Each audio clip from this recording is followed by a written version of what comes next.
बीकानेर में ASI hospital का शिलान्यास में पहुंचे श्रम राज्य मंत्री टीकाराम जूली ने कहा कि रामगढ़ चुनाव हम जीत रहे हैं, कांग्रेस एकजुट है। वहीं हॉस्पिटल की शुरुआत को लेकर उन्होंने कहा कि सिर्फ केंद्र सरकार का ही नहीं, राज्य सरकार का भी योगदान रहता है। उन्होंने विपक्ष पर निशाना साधते हुए कहा कि पिछली सरकार के 20,000 से ज्यादा प्रार्थना पत्र पेंडिंग पड़े हैं, लेकिन अब ऐसा नहीं होगा।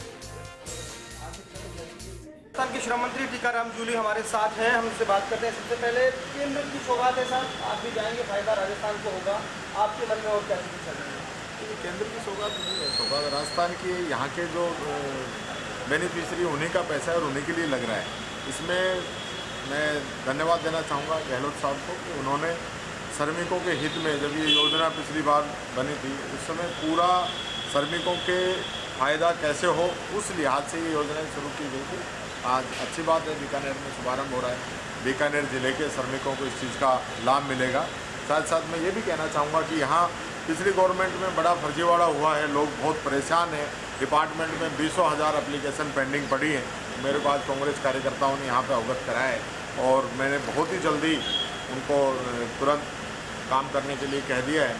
साथ ही ट्रेड यूनियन के अलावा रजिस्ट्रेशन नहीं हो रहे थे वो भी कह दिया है कि कोई भी श्रमिक हो उसका रजिस्ट्रेशन होगा, उसको नहीं रोका जाए। जूली साहब, आप जिस जिले से आते हैं वहाँ वोटिंग चल रही है, कहा जा रहा है कांग्रेस में बहुत फूट थी, बहुत खींचतान थी, क्या लगता है कितने आश्वस्त है? कोई खींचतान नहीं थी, चुनाव हम जीतेंगे और वहाँ रामगढ़ से कांग्रेस चुनाव जीत रही है। पूरी कांग्रेस एकजुट है। अलवर में तो कहीं किसी प्रकार की कोई बात नहीं है। कोई भी कांग्रेस का नेता या कोई भी कार्यकर्ता ये कह दे फूट है, हम मान जाएंगे। प्रियंका गांधी के आने पर मोदी जी ने कहा है कि ये वो पार्टी है जहां परिवार ही इसके लिए पार्टी है।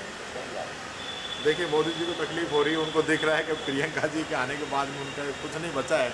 उन्होंने जितना झूठ बोला है इस देश की जनता के सामने और प्रधानमंत्री की एक छवि जो उन्होंने ख़राब की है, शायद मोदी जी जैसी छवि आप इंटरनेट पे गूगल पे कहीं भी खोलते हैं तो जैसी उनकी आती है ऐसी मैंने तो वाड्रा जी की भी कोई जुड़ी हुई तो नहीं है? नहीं, वाड्रा जी की छवि देखिए, मैं आज तक एक भी आरोप अगर साबित हुआ हो वाड्रा जी पे, उनको इस वजह से तंग किया जा रहा है कि वो राजीव गांधी जी, सोनिया गांधी जी उस परिवार से जुड़े हुए हैं और एक राजनीतिक क्षति पहुंचाने के लिए उनका इस्तेमाल किया जाता है, उन पर झूठे केस लगाए जाते हैं। ऐसी कोई बात नहीं, बिजनेस करना कोई बुरी बात नहीं है। अगर वो नियम में रह के बिजनेस करते हैं और उसके ऊपर भी केंद्र सरकार एजेंसियों का गलत फ़ायदा उठाते हुए उनको तंग करती है तो ये जनता जान चुकी है, अब तक देश की जनता जान चुकी है। चलिए, बहुत शुक्रिया। तो ये थे टीकाराम जूली, अलवर चुनाव को लेकर आश्वस्त में नजर आ रहे हैं, हालांकि परिणाम बताएंगे। साथ ही साथ उन्होंने कहा है कि सौगात जो है उसमें राज्य सरकार का भी योगदान है। कैमरा पर्सन अजीम भुट्टो के साथ Laxman Raghav, First India News Bikaner.